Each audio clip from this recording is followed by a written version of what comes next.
Está no ar mais uma edição de Oeste Sem Filtro. Obrigada pela sua companhia. Você que está conosco, ligado pelo nosso canal do YouTube, pela plataforma Rumble e pela Rádio Estúdio 92.3 FM de Cascavel. Muito boa noite. Vamos juntos por aqui com o nosso time de comentaristas. Aqui no estúdio, Augusto Nunes e Silvio Navarro e Ana Paula Henkel, de Los Angeles. Hoje é dia 10 de abril de 2023. Confira os destaques desta segunda-feira. Os 100 dias de governo de Tarcísio de Freitas. O governador de São Paulo foi um exemplo de boa gestão nestes primeiros meses. O desgoverno de Lula.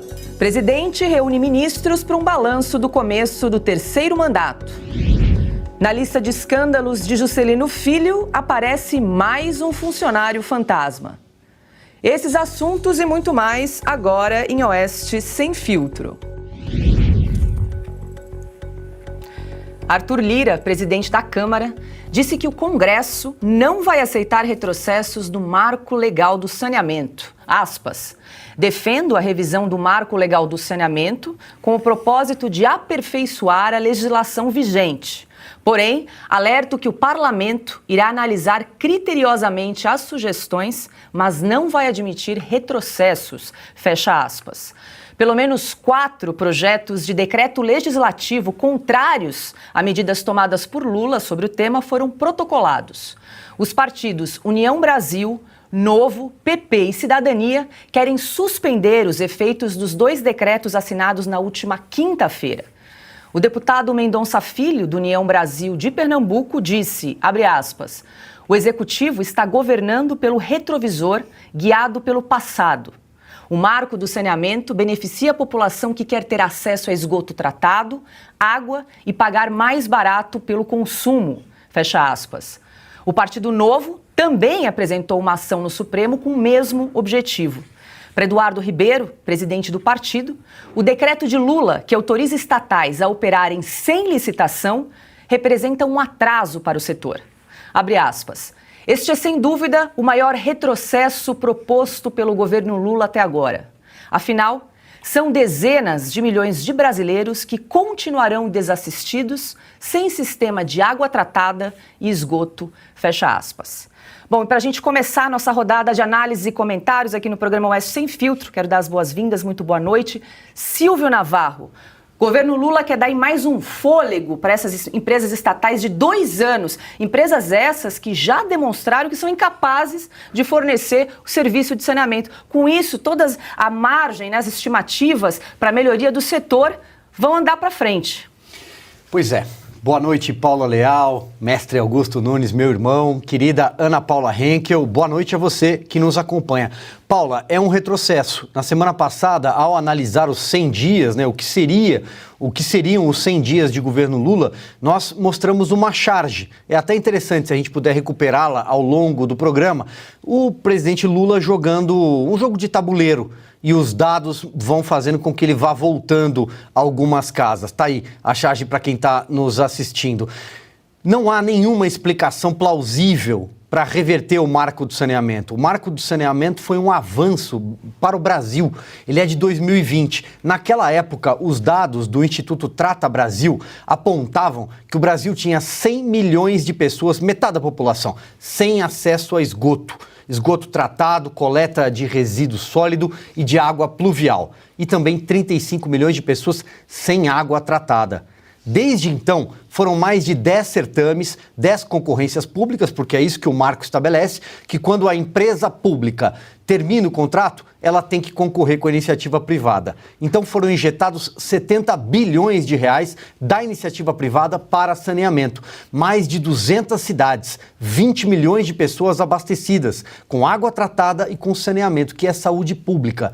Não há nenhuma explicação para você tentar reverter o marco do saneamento, a não ser algum interesse que a gente ainda não sabe qual é, mas seguramente é pouco republicano. Ana Paula Henkel, muito boa noite. Arthur Lira, presidente da Câmara, já disse que o Congresso não vai aceitar esse tipo de retrocesso e defende uma revisão do marco legal, mas que vai analisar criteriosamente as sugestões do decreto de Lula. Boa noite, Paula. Uma ótima semana a todos. Boa noite, craque Silvio Navarro, meu mestre, Augusto Nunes, e muito boa noite à nossa audiência maravilhosa. Eu vou pedir também para a nossa produção resgatar a outra charge do Schmock, do 100, né?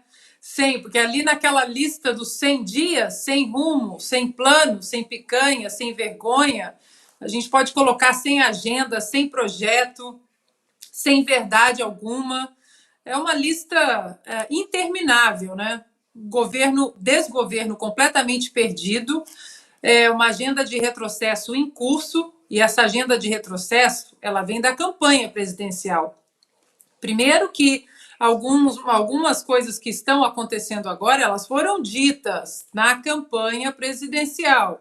Alguns tentaram virar o rosto, não, isso aqui a gente não quer ver, porque a gente precisa tirar o malvadão do século no Brasil, que é Jair Bolsonaro, então não vamos nem olhar outras coisas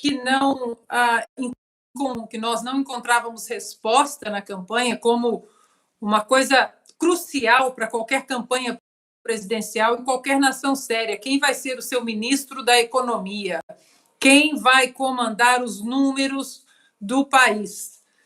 Também não houve essa pressão. Não, deixa, vai dar certo, tá tudo bem. Então, não dá para a gente acusar esse governo de estelionato eleitoral, porque muita coisa que eles disseram que iam fazer, eles estão fazendo. O que ficou no escuro continuou no escuro. Agora, os 100 dias de desgoverno ou os 100 dias sem governo, como a brilhante capa do Silvio da Oeste da semana passada retrata, agora nós estamos vendo de uma maneira mais real, implementada no nosso dia a dia. E o interessante dessa fala do Lira é que ele demonstra que ele vai manter a autonomia do Congresso. Ele não vai cair de joelhos para um executivo que não tem força no parlamento. Por mais que eles fiquem vendendo um marketing de que eles são o governo do povo, o povo apoiou de maneira maciça, não foi bem isso que a gente viu na campanha e na eleição.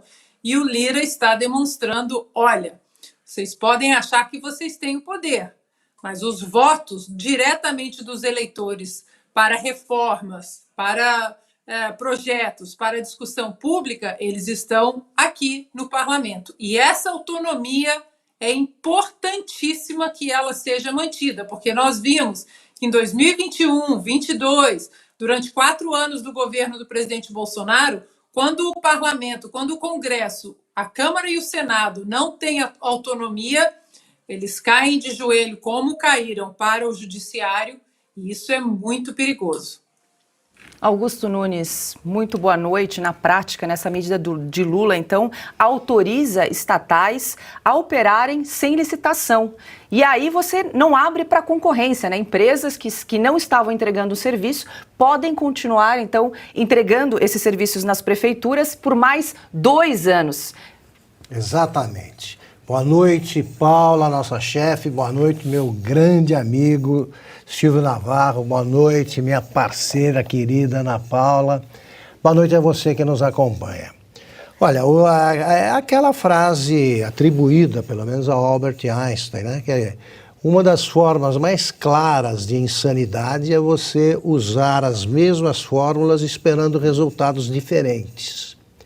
Já foi usada essa fórmula. Ela gerou essa imensidão de brasileiros, que o Silvio estava mencionando, aí sem água tratada e sem esgoto, sem acesso à rede de esgoto. Como é que se pode, diante de uma evidente modernização desse setor, você querer uma fórmula antiga, andar para trás, a fórmula que gerou esse absurdo socioeconômico que se vê no Brasil? Em matéria de infraestrutura, não tem nada mais desastroso que esse sistema. O que ele permite? A empresa estatal, onde você pendura pessoas aí por critérios, todos os critérios menos o da meritocracia, você permite que esse pessoal administre uma entidade, né, uma autarquia qualquer que sempre é lucrativo, eles dão um jeito, né? Com tarifas, etc. E não constroem nada. Nada. Eles podem agora entregar o serviço sem licitação. Se com licitação o Brasil é o que é, o governo Lula foi o que foi, imagine sem licitação. Quer dizer, você decide, é você que vai fazer esse serviço. Agora, mexer numa coisa que está dando certo e ninguém criticou esse marco. Então é oportunismo, safadeza, medo. Por exemplo, o primeiro leilão, que foi um sucesso total, foi realizado na Grande Maceió. A Grande Maceió é um dos pontos do Brasil em que essas obras mais avançam. As obras são tocadas por uma empresa privada que ganhou o leilão, que atingiu um ágio enorme. O Renanzinho era governador, agora é ministro. Ele assinou isso aí, ele viu o resultado, ele celebrou o resultado. Agora está no ministério e não abre a boca. O Arthur Lira tem um grande exemplo a usar, a Grande Maceió. Sim. Ele também é alagoano. Lá está funcionando, eles querem andar para trás, é a vanguarda do atraso. Silvio. Só fazer um complemento aqui, Paula. Olha só, é importante também a gente dar nome aos bois, né? Ou nomes.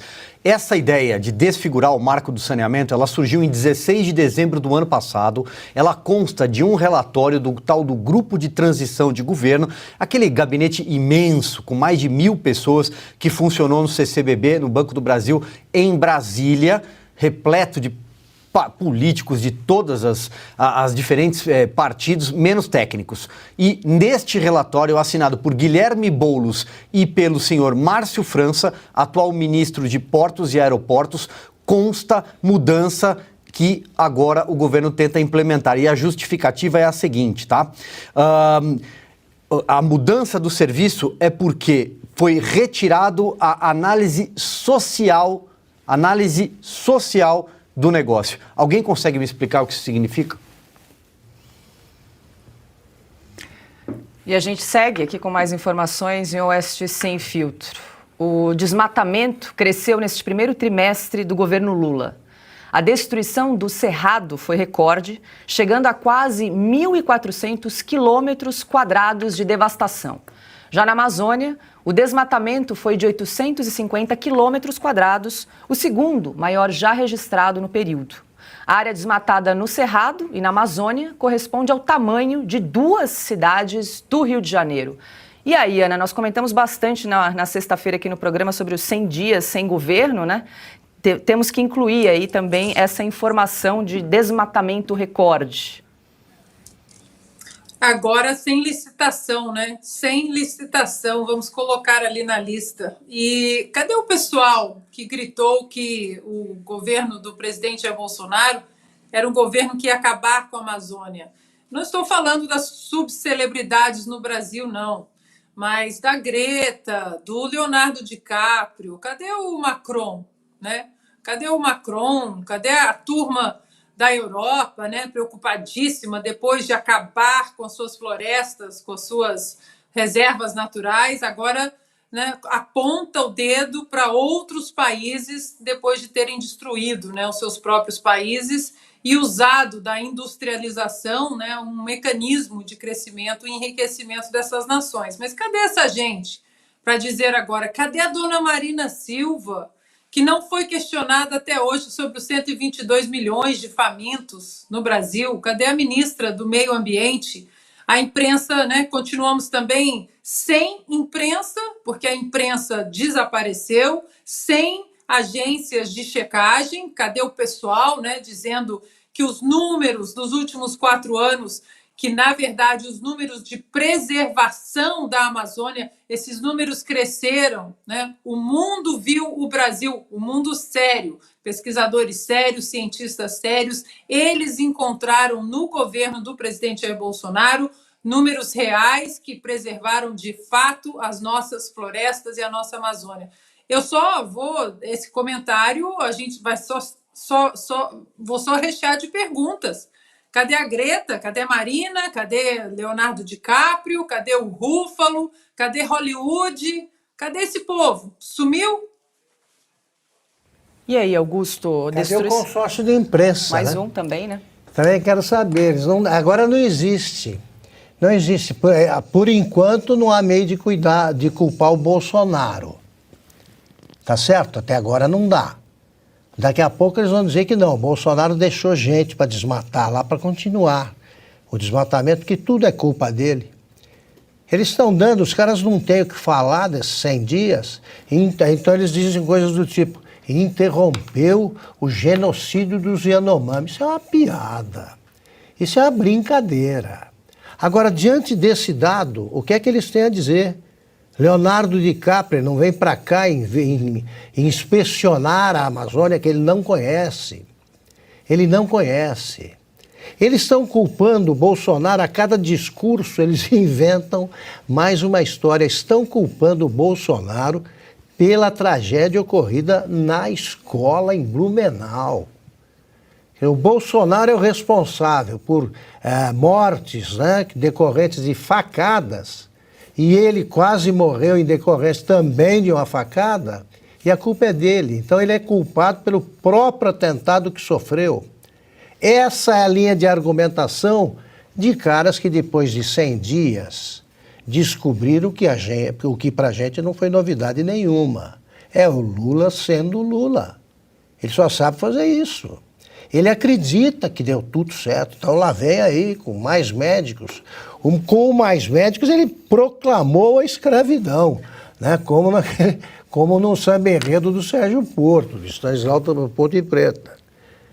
Proclamou a escravidão. Nós vimos médicos trabalhando nesse regime. Não. Regime escravo é só no Rio Grande do Sul, no governo Bolsonaro. Então isso virou piada já.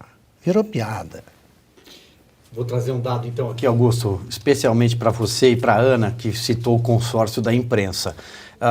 Acho que a produção, não sei se a produção vai conseguir exibir na tela, mas esta reportagem, a reportagem é de ontem, do jornal O Globo, e diz o seguinte: alta no desmatamento na Amazônia também é responsabilidade dos governos estaduais. Isso a reportagem do Globo. Vou ler aqui o primeiro parágrafo. Os altos índices de desmatamento na Amazônia no primeiro trimestre do ano revelam que, apesar dos esforços iniciais do governo Lula, o Estado brasileiro ainda não conseguiu interromper o crime ambiental e assumir a governança da maior floresta tropical do mundo. Entre os principais fatores que levaram à segunda maior marca de alertas de desmatamento está a herança maldita do governo Bolsonaro. Essa é a reportagem do jornal O Globo. Aí, no caso, não tem o texto inteiro que eu li, mas para quem quiser visitar, a reportagem é aberta, não para assinantes, e você vai encontrar exatamente essa frase que eu acabei de ler. Quer dizer, o Bolsonaro... Mas então, Silvio... Fala, pode Ana. falar, Mestre. Fala. Não, eu vou recomendar, eu vou repetir mais uma vez, já que o Silvio mencionou a herança maldita do governo Bolsonaro, eu vou recomendar mais uma vez a nossa revista Oeste de dezembro de 2022, não sei qual semana, da herança bendita. Se a gente puder colocar mais uma vez a capa, porque ali estão todos os números. Então, essa falácia de simplesmente jogar essas expressões em artigos, em textos, em reportagens, sem colocar de fato os números, isso é de uma desonestidade intelectual imensa. É igualmente desonesto quando alguém vai para Davos e repete a bobagem de que há 122 milhões de famintos no Brasil. Então, ouvir essa expressão herança maldita do governo do presidente Bolsonaro, basta vocês entrarem nessa edição Herança Bendita, ali está todo o balanço em números e fatos de 4 anos do governo do presidente Jair Bolsonaro. Então, é muita desonestidade simplesmente jogar herança maldita ao léu, aos 4 ventos, e não postar exatamente porque você está dizendo aquilo. É claro que eles não postam porque eles sabem que os números e os fatos dos últimos 4 anos sobre a Amazônia, eles não batem com a narrativa, com a mentira que eles querem encampar nessas reportagens. Boa, era só para quem está nos acompanhando, chegando agora, só para a gente exibir novamente as duas capas. Então, Herança Bendita é uma capa de 2 de dezembro de 2022, assinada por Arthur Piva, e a capa, então, assinada por Silvio Navarro e Christian Costa, 100 dias sem governo, que nós comentamos bastante aqui na sexta-feira. Tá aí as duas capas da Revista Oeste para você que nos acompanha. Vai lá, Silvio. Não, só um complemento, porque isso que a Ana traz, vejam, isso é um retrato de um jornalismo cafajeste, isso é cafajestagem. Durante 4 anos, nunca, nem esse, nem outro jornal nenhum atribuiu o problema da Amazônia e o desmatamento a governos estaduais, ao Pará nem ao Amazonas, em momento algum. A culpa era do Bolsonaro. O Bolsonaro desmatou, o Bolsonaro incentivou até a morte, né? Na Amazônia. Todo mundo se lembra do episódio trágico, triste, lamentável que aconteceu. Mas como se isso fosse inaugurado no governo Jair Bolsonaro, como se, por exemplo, 2004, com o assassinato da Dorothy Stang no Pará, não tivesse acontecido e a ministra era a Marina Silva, que está aí novamente, e o presidente era o Lula. Então, veja, esse tipo de reportagem ilustra bem o que está acontecendo no Brasil. Hoje são 100 dias, né? Hoje é a data oficial de 100 dias de governo. Se vocês entrarem aí, quem quiser se arriscar, em alguns portais, em alguns jornais, vocês vão encontrar reportagens sobre os gastos com cartões corporativos do Bolsonaro. Não tem uma vírgula sobre os 100 dias de um governo que não tem o que apresentar. Sobre um presidente, e nós vamos falar sobre isso aqui ao longo do programa, que abre a sua reunião ministerial e, como não tem nada para apresentar, ele diz o seguinte: o meu cartão de visita é o seguinte, aqui no Palácio do Planalto só entra quem tomou vacina. É isso que eles têm para mostrar? E a imprensa compra essa narrativa? É porque ele não sai do passado. Ele está pendurado na vacina. Ainda está nessa. Agora é o seguinte... Aproveitar o embalo para fazer uma cobrança mais do que necessária, né? Tem um inquérito correndo aí, o inquérito das fake news já vai completando 4 anos. Daqui a pouco fica maior de idade, aí sem chegar a conclusão nenhuma. Só se sabe que há centenas, né, se não forem milhares de indiciados e continua correndo em segredo de justiça, ninguém sabe sequer do que realmente, efetivamente acusado. Essa turma mente sem parar. O Silvio está apontando aqui uma mentira grosseira. Né? Agora eles descobriram, agora, eles estão atribuindo o desmatamento deste mês aqui ao Bolsonaro. Isso é mentira ou é verdade? Eles vão entrar no inquérito das fake news ou não? O Lula acabou de dizer que aquela operação da Polícia Federal que desmantelou o plano do PCC para matar o senador Sérgio Moro e outras autoridades, aquilo foi uma armação do Moro. Isso não é mentira? Vai entrar ou não vai? Se vai entrar, se continua o inquérito, tem de entrar. Se não entrar, encerra o inquérito e cheguem a alguma conclusão os ministros do Supremo. O que não dá é para a gente acompanhar a sequência de mentiras interminável de um governo em apenas 100 dias, enquanto continuam punidos os que estão esperando que esse inquérito ilegal chegue ao fim para que o Brasil se aproxime de uma normalidade que não terá tão cedo. Bom, e hoje o governo completa 100 dias, e é sobre isso que a gente vai falar agora. Lula se reuniu com os ministros para fazer um balanço dos 100 dias de governo. Logo no começo do discurso, fez uma reclamação irrelevante. E hoje, Haddad, 100 dias, eu ainda não tenho a cadeira de presidente para sentar. Porque me parece que for fazer uma licitação, parece que é 6 meses, 5 meses, 8 meses, e o Rui Costa não está conseguindo. Eu vou trazer uma cadeira de casa para sentar na presidência da República. As já esperadas críticas ao ex-presidente Bolsonaro não demoraram a aparecer. Eu digo sempre que se juntar todos os presidentes da República, desde a proclamação da República até essas eleições agora, a soma de todas as candidaturas junto não gastaram o que esse cidadão gastou na perspectiva de perpetuar o fascismo desse país. Nós sabemos o que foi o período de 2018 a 2022, nós sabemos o que esse país passou, nós sabemos as ofensas que a democracia sofreu, nós sabemos as ofensas que as mulheres sofreram, que os negros sofreram, que os democratas sofreram, que a Suprema Corte sofreu, que o Poder Judiciário sofreu.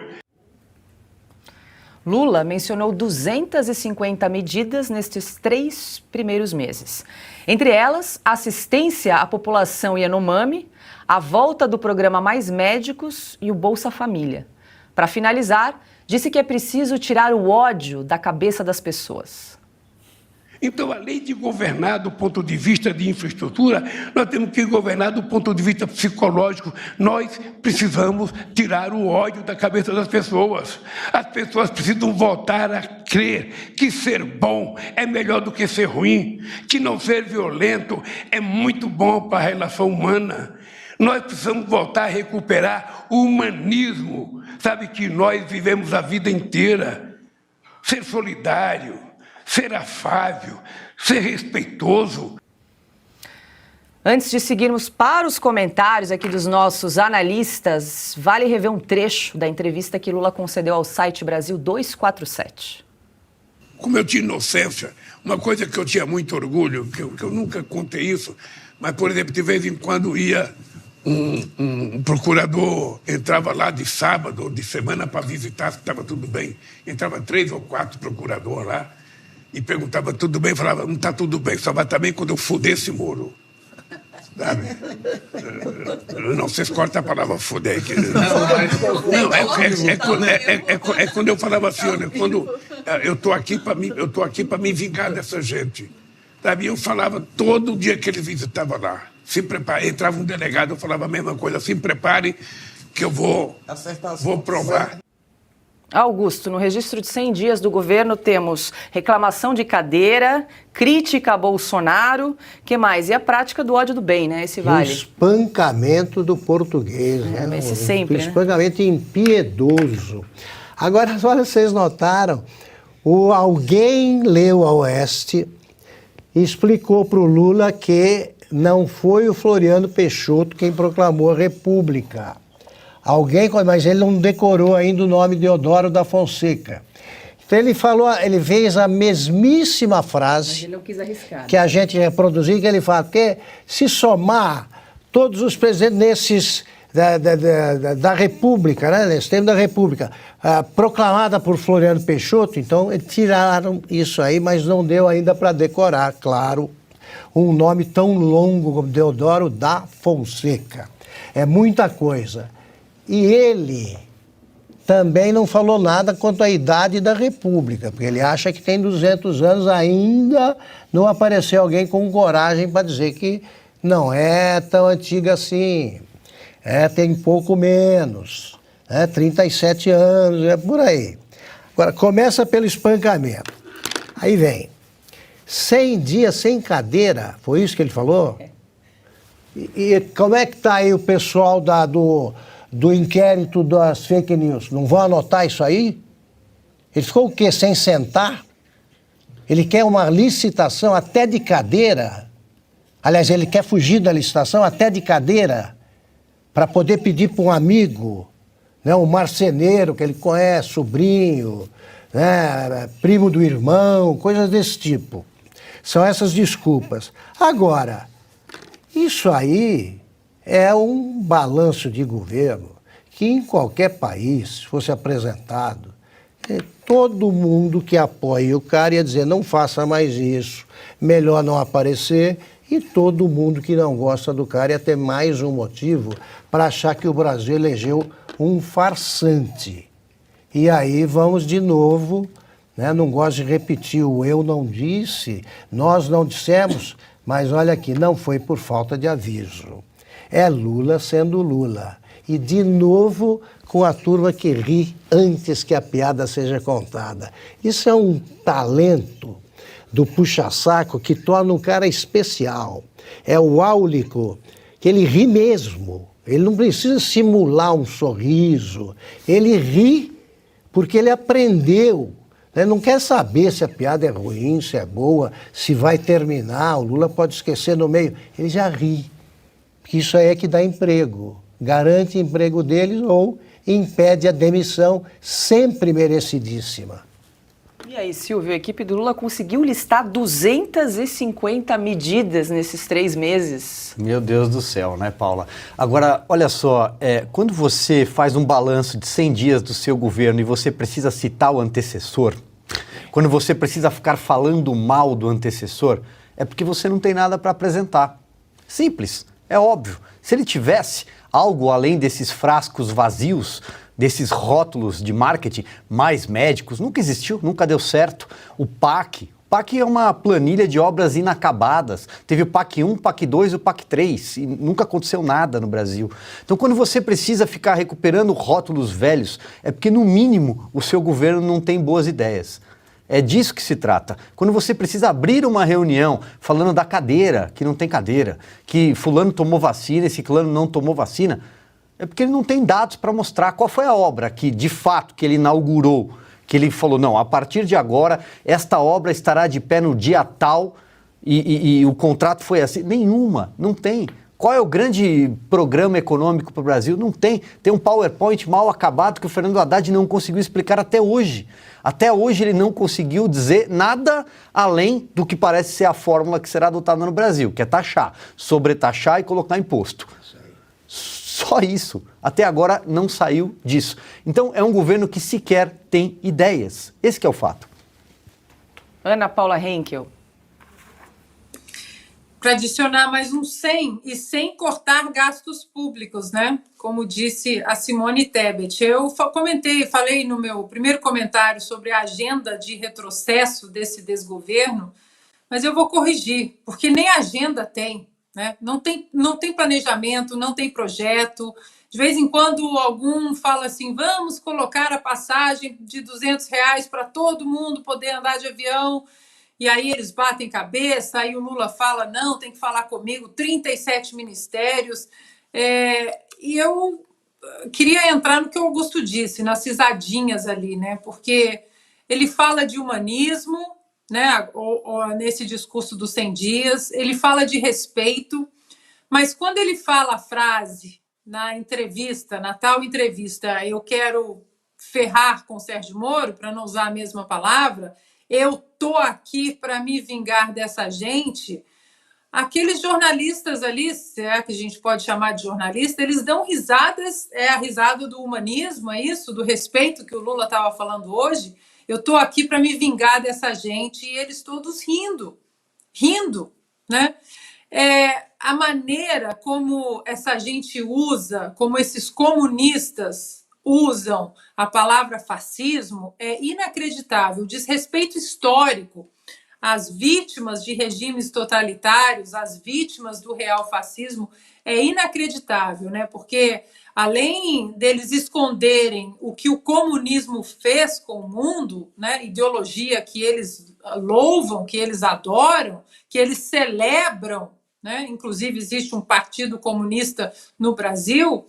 Eles jogam o respeito à palavra no contexto histórico na lata do lixo. Eles falam fascismo como se eles estivessem trocando de roupa, né? Não sabem, quer dizer, saber acho que até sabem, mas eles não respeitam as reais vítimas.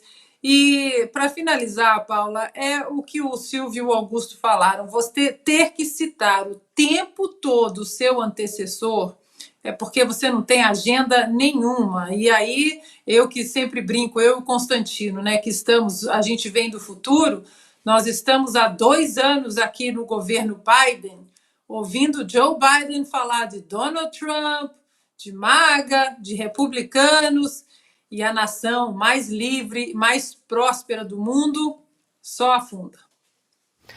Bom, o Lula começou o discurso dos 100 dias assim, abre aspas. Quero começar citando uma frase muito pequena, mas que traduz a enormidade do desafio que cumprimos nesses primeiros 100 dias de governo. O Brasil voltou. Fecha aspas, só se foi para trás, né? Bom, a gente segue porque nesse mesmo evento dos 100 dias, do balanço dos 100 dias de governo, Lula disse que vai cobrar passaporte de vacina no Palácio do Planalto e elogiou as medidas da China em relação à Covid-19. Que nesse palácio não trabalhará ninguém que não tenha cartão de vacina nesse país. Ninguém. Aqui vai entrar, as pessoas terão que ter cartão de vacina. Porque isso vale inclusive para as audiências que eu vou dar. É exigir cartão de vacina para as pessoas aprenderem a, se não se respeitar, respeitar os outros. Porque a pessoa pode até querer ter o direito de ficar doente, mas ele não tem o direito de transmitir a sua doença para outra pessoa. Eu vou para a China segunda-feira. Eu, quando terminar essa reunião aqui, eu vou ter que fazer exame de Covid. Faço aqui. Quando eu chegar lá, vou ter que fazer outra vez. Quando for encontrar com o Xi Jinping, tem que fazer outra vez. Olha, eles estão corretos. Eles estão corretos, eles têm 1 bilhão e 400 milhões de chininhas. Eles têm que cuidar, sabe, desse, como nós temos que cuidar dos nossos. Como diz o Augusto, exterminador de plural. S's continua. e R's aí, ele Ataca novamente. Ele ataca com tudo. Com tudo. É o seguinte, esse cara realmente vive em algum lugar do passado. A pandemia não terminou, ele precisa ser informado. Ele está querendo um passaporte agora. Quer dizer, os chineses é que tem muita coisa a explicar e muito a esconder. Lá não sei.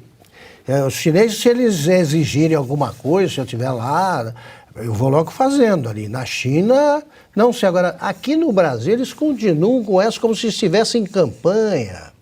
Falar em passaporte vacinal, agora, quando nem essas empresas aéreas aí que atrasaram para burro o fim da exigência desse documento maluco, agora, até elas, e ele vai cobrar o quê? De um embaixador. Imagina, você chega o embaixador da Holanda ali, olha, precisa ter passaporte. Aí se ele não tem, como é que faz? Não vai receber?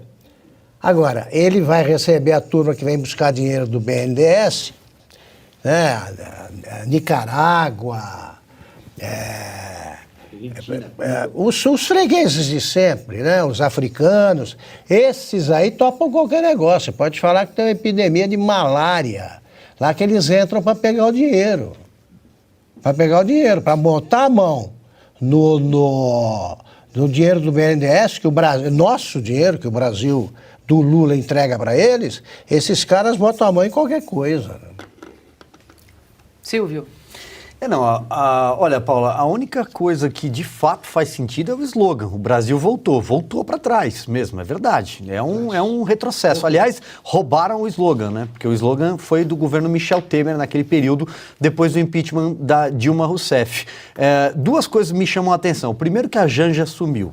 A Janja não tem mais participado das reuniões ministeriais, ela não tem dado mais entrevistas. Parece que as lives na TV Brasil, na EBC, também foram paralisadas. Há um mistério aí o que é que pode ter acontecido, porque tiraram a Janja de cena. Agora, o outro ponto, e eu vou repisá-lo aqui, é o seguinte: quando você não tem o que mostrar, quando você, depois de 100 dias, não conseguiu implementar um único projeto que preste, quando você não tem um número na economia para dizer colocamos a nossa economia nos trilhos, de fato, na verdade, já estava nos trilhos, já estava no prumo, né? Mas quando você não consegue dizer eu melhorei alguma coisa, você ataca o seu antecessor, porque você fabrica narrativas.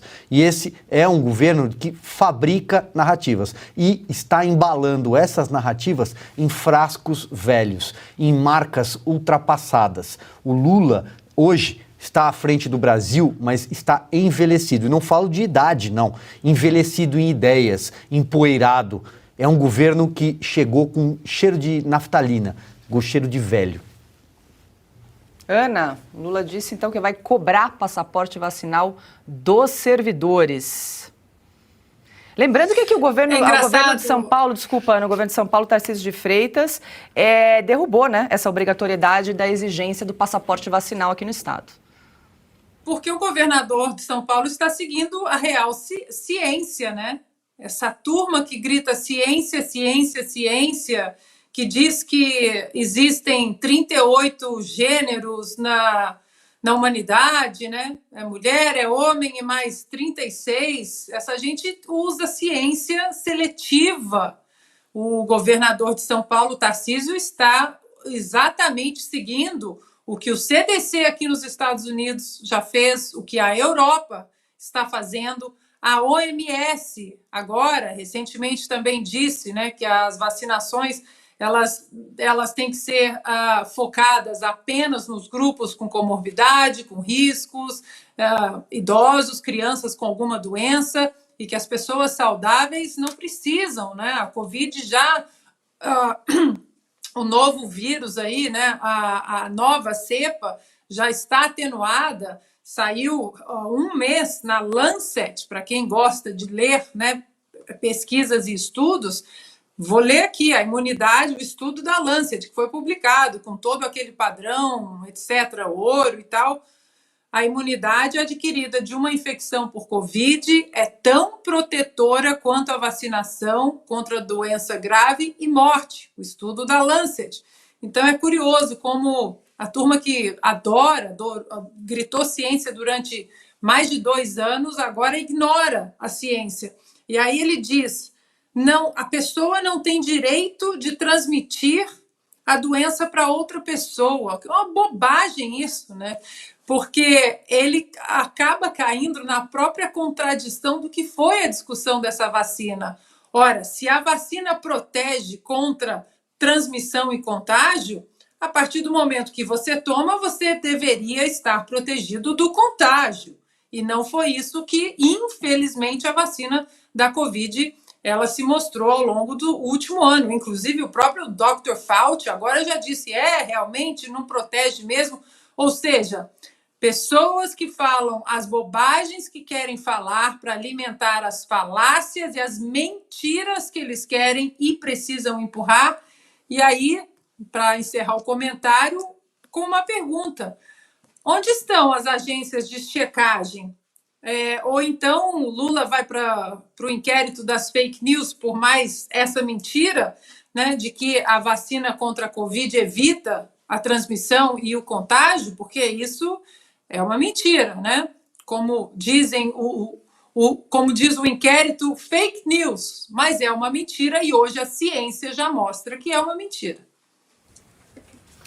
E antes da gente dar sequência aqui a mais notícias em Oeste Sem Filtro, quero convidar você que está nos acompanhando a assinar a Revista Oeste. Agora são mais de 52 mil pessoas nos acompanhando ao vivo pelo YouTube e também pela plataforma Rumble. E aproveito, peço licença aqui, Augusto, Silvio, Ana, nossa audiência, para ler um trechinho do nosso pacto escrito pelo brilhante J.R. Guz. Esse pacto você encontra no site revistaoeste.com. Vou ler um trecho. Somos a favor da liberdade econômica sem hesitações. Acreditamos no capitalismo e achamos que os seus problemas devem ser corrigidos com mais capitalismo e não menos. Acreditamos no mérito, no talento, no esforço e no trabalho individuais. São eles que justificam a recompensa material das pessoas. Acreditamos que todos devem ter igualdade nas oportunidades e não nos resultados. Acreditamos que a distribuição de riqueza e de renda deve ser fruto do crescimento econômico no plano coletivo e do trabalho de cada um no plano individual. Não achamos nada de negativo em noções como a de patriotismo, família, senso moral e capacidade de distinguir entre o certo e o errado. Então, se você acredita nesses valores, assine a Revista Oeste. Para assinar é muito simples, é só entrar no site revistaoeste.com/assine ou então usar esse QR Code que está aparecendo aqui do ladinho, um passo a passo muito simples para você se tornar o nosso assinante. Lembrando que a gente não aceita financiamento público, não aceita dinheiro de governo, nem de partido político. Então é a sua assinatura que move o nosso jornalismo independente. E a gente segue aqui em Oeste Sem Filtro comentando 100 dias de governo, porque Lula, nesses 100 dias, resolveu se intrometer em muitos assuntos externos. Ele defendeu, por exemplo, que a Ucrânia abra mão da Crimeia, porque o presidente Zelensky não pode querer tudo. O porta-voz da diplomacia do país, Oleg Nikolenko, respondeu, abre aspas, não há nenhuma razão legal política ou moral que justifique o abandono de sequer 1 centímetro do território ucraniano, fecha aspas. Em vídeo, Zelensky disse, aspas, o mundo deve saber, o respeito e a ordem retornarão apenas quando a bandeira ucraniana retornar à Crimeia, quando houver liberdade lá, assim como em qualquer outro lugar na Ucrânia. E teve mais uma reação, aspas, estou pedindo ao presidente Lula que ceda o Rio de Janeiro à Rússia para acabar com a guerra, ironizou o historiador inglês Ian Garner. E aí, Silvio? Não, o comentário é fantástico, né? É exatamente isso, cede o Rio de Janeiro. Então, o Lula... olha o que é a falta do que fazer, né? Ele está comentando a guerra que já dura aí mais de um ano, né? Entre a Rússia e a Ucrânia, uma guerra no leste europeu, como se ele não tivesse problemas aqui dentro das nossas fronteiras. É uma verdadeira cortina de fumaça, uma fábrica de narrativas, eu vou insistir. Veja, ele consegue apontar o problema Yanomami o tempo inteiro, como se esse problema já não estivesse lá há décadas, mas ele não olha para o Rio Grande do Norte, onde o crime vai vencendo o Estado. Até agora o Rio Grande do Norte continua enfrentando problemas com uma facção criminosa que é derivada do Comando Vermelho no Rio de Janeiro. Até agora a governadora não conseguiu resolver o problema e nem foi retirada do cargo.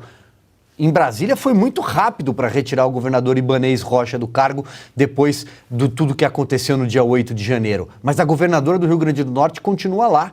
O Brasil tem 53 facções criminosas e ele está preocupado com a guerra na Ucrânia. Então, veja, é uma fábrica de narrativas. Essa é a expressão e vou insistir nisso. Não tem absolutamente nada para mostrar.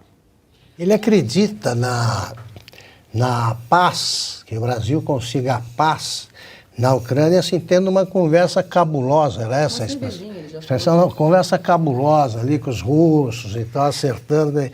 É uma besta quadrada, né? Um sujeito que não foi à escola por preguiça. Ele próprio disse, tem aí os vídeos mostrando, que achava que ler pior, que acha que ler pior que exercício em esteira e tal, vai se meter a falar sobre geopolítica, né? Mais que geografia, geopolítica, com a mesma disfarçatez ignorante com que ele falava antes que ele iria resolver o problema do conflito de milênios árabe-israelense, porque no Brasil turco e judeu são vizinhos, lá Zé Paulino, e se dão muito bem. Quer dizer, é a simplificação do imbecil, do cara que acha que é uma briga de bar. Ele não conhece nada, ele não sabe onde fica a Crimeia, nem a história da Crimeia, a história da Ucrânia, ele não sabe nada. Imagina a cabeça baldia, como eu chamo, é terreno baldio, vai jogando lixo, lixo, lixo, e de vez em quando sai uma frase que reflete o que há nessa cabeça, que é isso aí.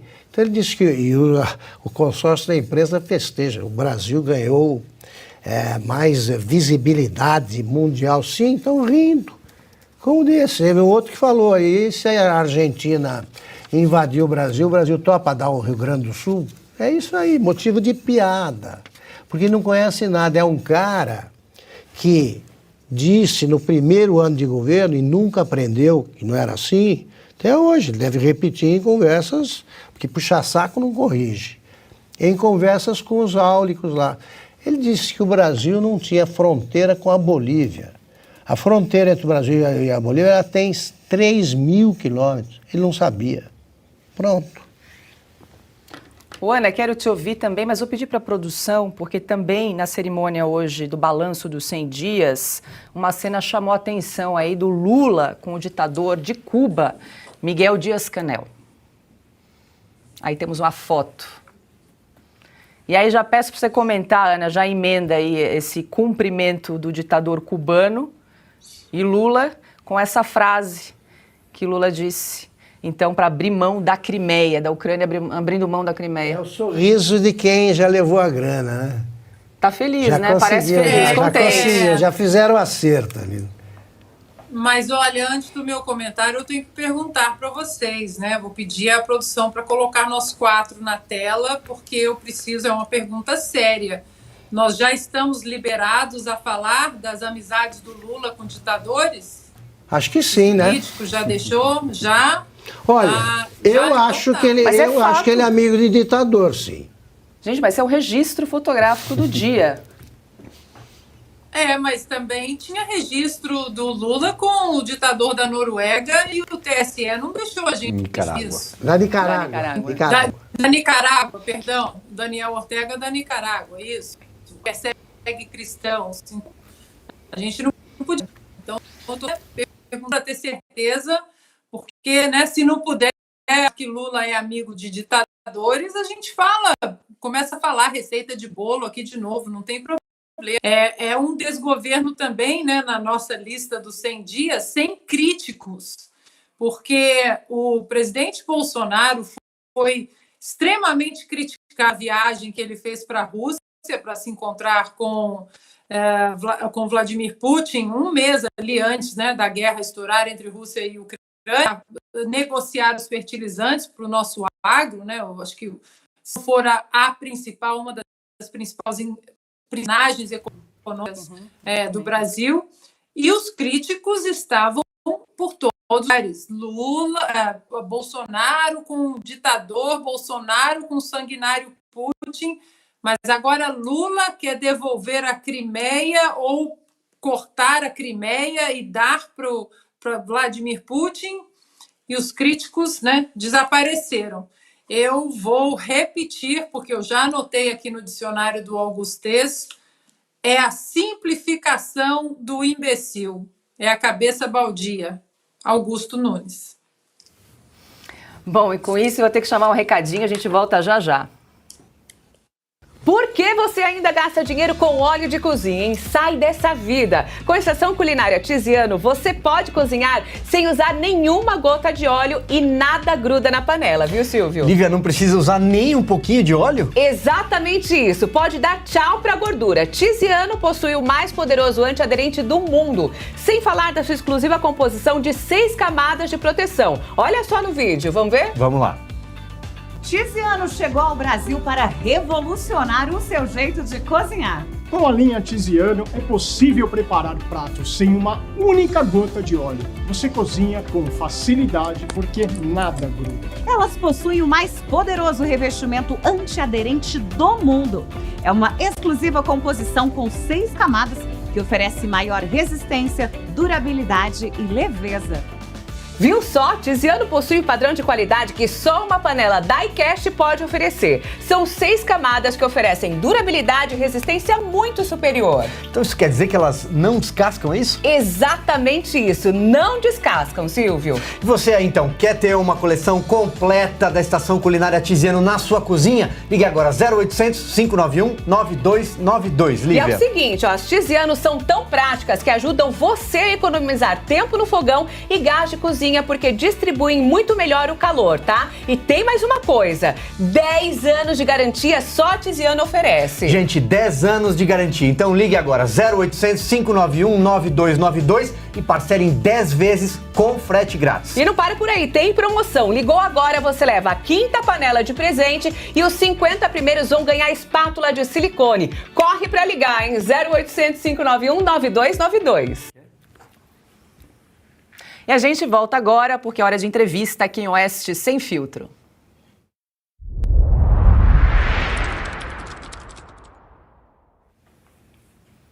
E a gente vai conversar com o economista Antônio Madeira. Muito boa noite. O senhor está me ouvindo bem? Perfeitamente. Boa noite a todos os ouvintes. Seja muito bem-vindo aqui ao programa Oeste Sem Filtro. A gente estava comentando aqui de 100 dias de governo e começo perguntando ao senhor o seguinte, né, o quesito economia, né?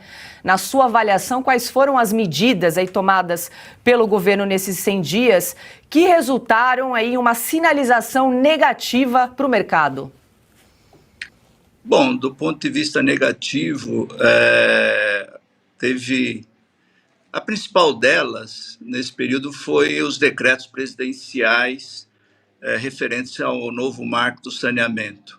O presidente Lula, com seus 2 decretos, ele manteve uma situação que tem levado o país a ter uma baixa cobertura em termos de saneamento. Metade da população não tem acesso a saneamento, e com isso sujeita a doenças, etc. O presidente Lula optou, né, por dar mais uma oportunidade para empresas estatais da área de saneamento que não têm condições econômicas e financeiras de prestar esse serviço, de fazer esses investimentos. Então, é uma forma de manter um modelo que é fracassado no país. Então, essa, para mim, foi, nesse curto período de tempo, a principal medida negativa. Posso citar também o voluntarismo, né, do ministro Carlos Lupe ao congelar, ao reduzir o teto do juro do crédito consignado para 1,90. Não falou com ninguém, simplesmente impôs sua vontade, e uma reação inusitada. Eu nunca tinha visto isso na minha carreira aqui no mercado financeiro. Os bancos pararam de fazer esse tipo de operação, ou seja, a população ficou sem acesso ao crédito mais barato, né? Então, foi uma medida completamente espatafúrdia do ministro da Previdência, foi corrigida, né? Depois os bancos negociarem, houve uma revisão da decisão, mas ficamos aí 2 ou 3 semanas com as pessoas, com as famílias, sem acesso a essa modalidade barata de crédito. E, por último, eu critico o voluntarismo também do presidente Lula em criticar a política monetária do Banco Central. Uma questão meramente técnica, que é a decisão de juros para conter a inflação.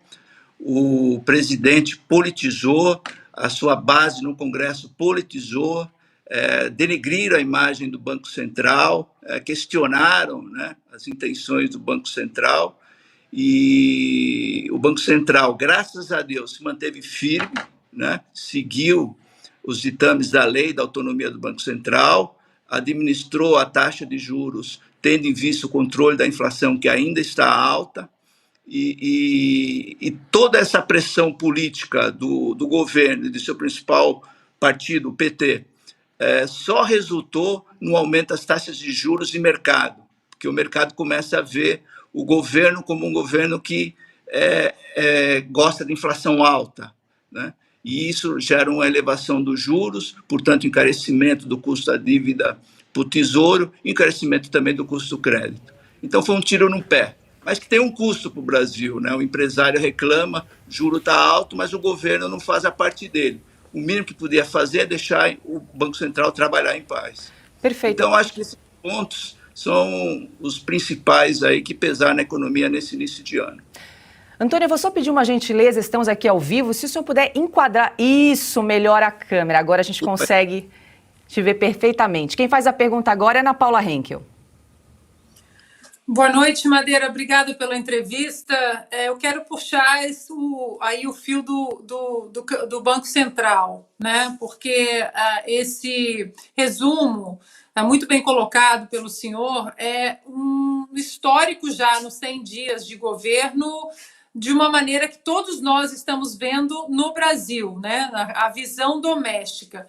Mas já há aquele rumor aqui fora, aqui nos Estados Unidos, dessa guerra que pode ser muito prejudicial para o Brasil entre o Executivo e um independente Banco Central e o Campos Neto. O senhor acha que, vou jogar a pergunta para quem está mergulhado no mercado financeiro, o senhor acha que essa guerra declarada do Lula, a independência e autonomia, a própria Gleisi Hoffmann também diz que o Banco Central não poderia ter essa autonomia, o senhor acha que em quanto tempo esse tipo de declaração pode afetar a visão do investidor internacional no Brasil? De que um possível Banco Central sob esse governo, ele corre risco, né, de perder a sua independência? Esse risco, para mim, é palpável. O presidente Lula, ele tem a prerrogativa da própria lei da autonomia de indicar 2 diretores agora, nesse início de mandato, e ele pode começar a colocar pessoas que não sejam qualificadas tecnicamente para trabalhar na diretoria do Banco Central. Então, isso é uma forma de você minar a autonomia do BC, né? Então, você começa a criar uma dissidência lá, né? Você nomeia principalmente para a área de política monetária, que é o diretor que conversa com o mercado financeiro, que tem que ser um profundo conhecedor das operações do mercado financeiro, você pode colocar pessoas aquém do cargo, né? Sem qualificação, né? Isso gera uma desconfiança dos investidores, isso pode gerar aumento das taxas de juros de mercado, pode gerar pressão na taxa cambial. Então, esse movimento, essa guerra do PT contra o Banco Central pode ganhar novas tonalidades, né? O Lula, além de ficar nesse discurso, né, a Gleisi Hoffmann, mais os deputados e senadores no Congresso, também você começa a colocar pessoas sem qualificações. Então, você tem 2 diretores agora que vão ser substituídos, ao fim do ano são mais 2. Então, o Lula pode mudar a cara do Banco Central, colocar pessoas sem qualificação. E isso vai gerar insegurança. O mercado pune, né? E quem acaba sofrendo tudo isso vai ser o empresário e o brasileiro de uma forma geral. Silvio Navarro faz a pergunta mais uma vez. Antônio, isso, só para ajustar a câmera para a gente poder vê-lo direitinho aqui no enquadramento. Tá ótimo. Boa noite, Madeira. Bom, eu queria a sua opinião sobre o tal do arcabouço fiscal. Queria saber se você entendeu, porque para muita gente, para mim não está muito claro ainda qual é o modelo que esse governo pretende implementar, se é que vai, ou se a gente está falando simplesmente de um cheque em branco para gastar, condicionado a sobretaxar, condicionado a aumentar imposto do brasileiro. Então, o arcabouço fiscal, acho que a gente tem que reconhecer que tivemos um avanço aí, tá? Porque um governo que já chegou a falar que gasto é vida, que era Dilma, que arrebentou com as contas públicas do Brasil, que fez com que o Brasil perdesse grau de investimento, tá? Então, esse governo, vocês se lembram bem, lá em novembro, no começo de novembro, depois que o Lula foi eleito, ele falava, a responsabilidade sou eu, né? Acreditem em mim, né? Eu não preciso de ter regra de controle de gastos. Então, teve uma evolução, né? Eles reconheceram, o governo Lula reconheceu que não tem jeito. O juro disparou, o mercado ficou muito inseguro, o Tesouro não conseguia vender papel num volume relevante. Então, começou a gerar um problema, um desconforto para o governo. Então, eles apresentaram essa proposta de arcabouço fiscal que, em linhas gerais, se divide em 2 partes. A primeira, haverá um limite para o crescimento dos gastos, tá? A partir dos gastos observados nesse ano, que já são altos, mas eles vão crescer menos que a receita, tá? Então, você vai arrecadar e não vai gastar tudo. Então, uma parte vira superávit primário, que é a receita menos despesa. O outro pilar é que você vai gerar superávites primários, tá? Até 2026, de tal forma que você estabilize a dívida, tá?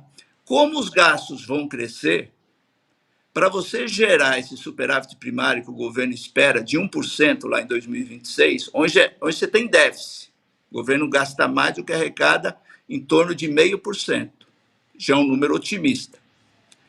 Para você gerar esse superávit primário até 2026, se os gastos vão crescer menos que a receita, não tem jeito, não tem truque, vai haver aumento de impostos, tá? Vai ter aumento de carga tributária, sim. Por mais que o ministro fale que não sei o quê, você vai ter aumento de impostos, né? Isso é algébrico. Você tem que gerar aí uma arrecadação maior já nesse ano, principalmente no ano que vem, para poder ter esse saldo positivo nas contas e aí estabilizar a dívida, tá? Então, é o PT fazendo o ajuste dele. Se vocês olharem bem, lá no governo do Lula, nos 2 primeiros mandatos dele, foi assim. A arrecadação crescia muito e isso permitiu uma expansão forte das despesas. Quando veio a Dilma, as atrapalhadas, a nova matriz macroeconômica, a economia parou de crescer, aí o Brasil começou a ter megas déficits, né? Então, o PT, ele já está encomendado aí nesse novo arcabouço fiscal aumento de gastos e, principalmente, aumento de arrecadação. Isso é certo, né? Então, se preparem, né?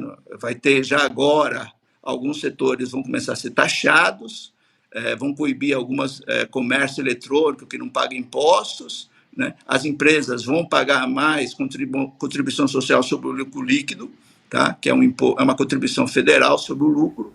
Tá? Então, vai ter, sim, aumento de impostos. Para o fim do ano, vai ter o pacote tributário, sim. Aquele famoso pacote de aumento de impostos fim de ano, vai ter, sim.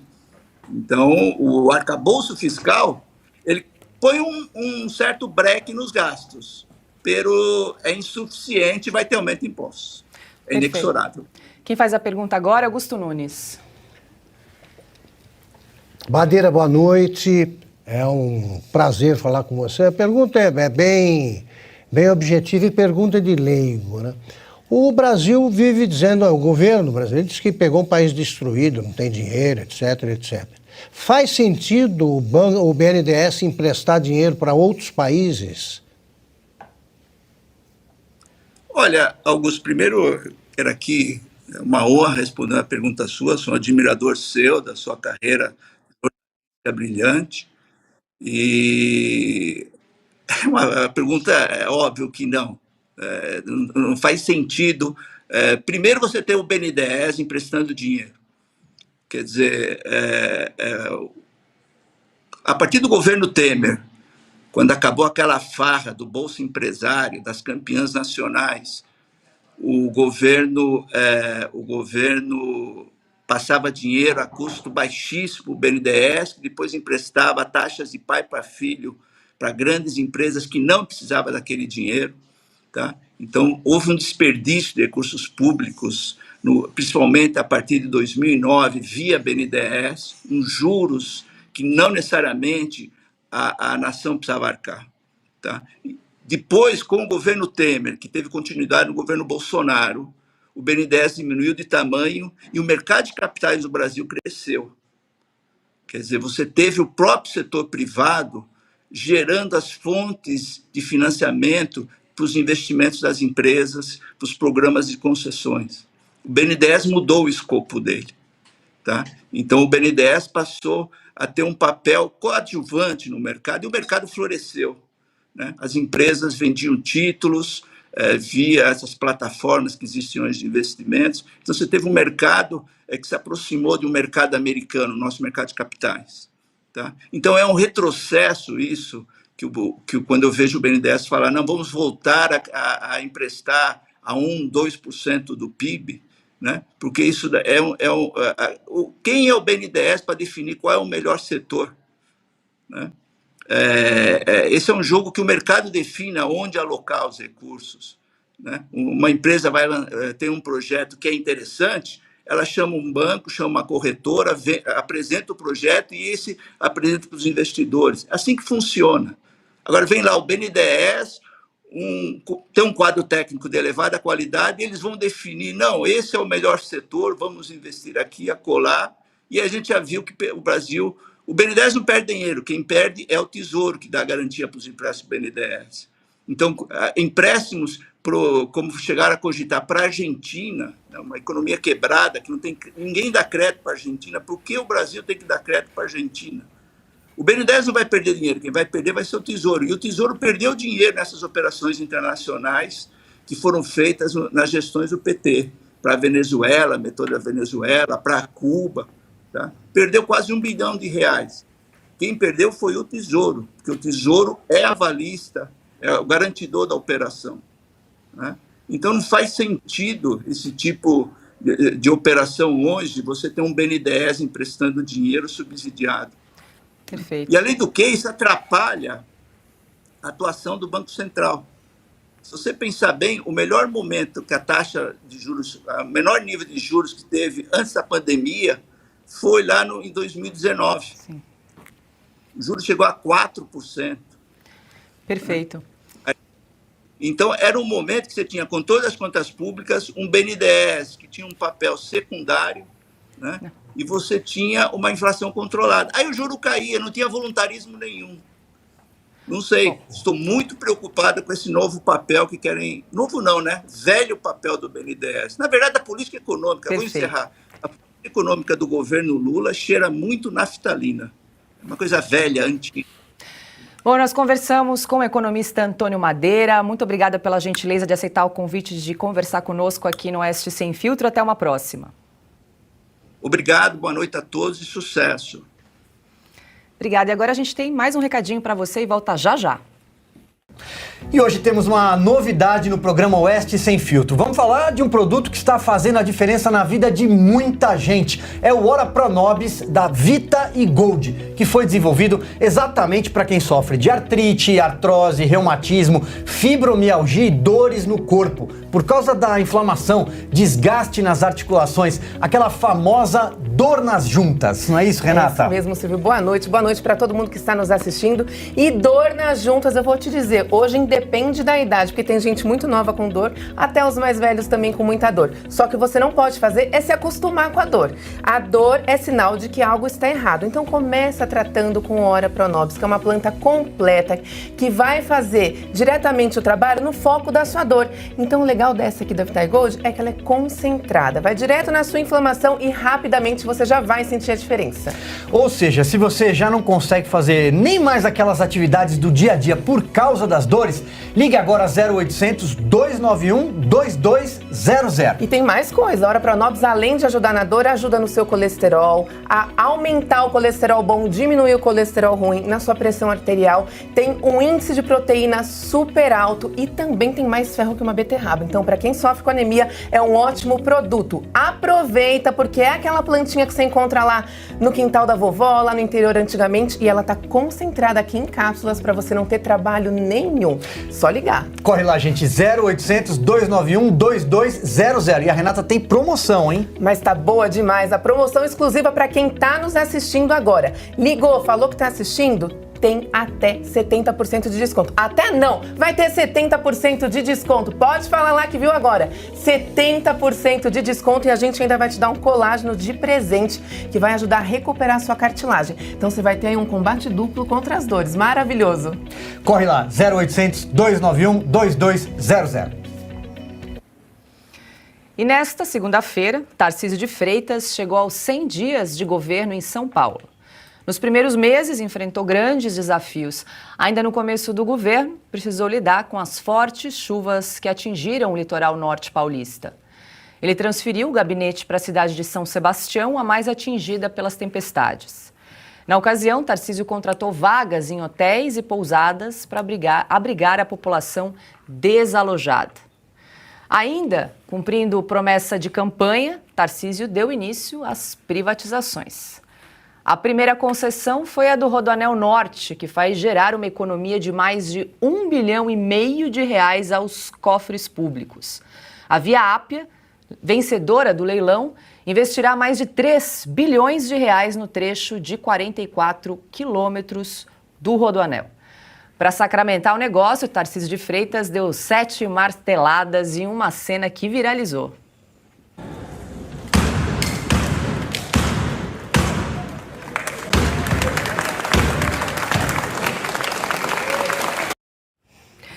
Tarcísio explicou o motivo de tanta euforia, aspas. Que felicidade que o primeiro martelo batido como governador seja para tirar do papel uma obra tão emblemática como essa. Serão 44 quilômetros, 15 mil empregos, 3,4 bilhões em investimentos.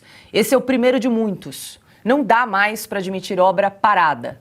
E nós vamos concluir o Rodoanel, fecha aspas. Bom, quanta diferença, que contraste, em 100 dias do governo federal, 100 dias aqui do estado de São Paulo, hein, Silvio?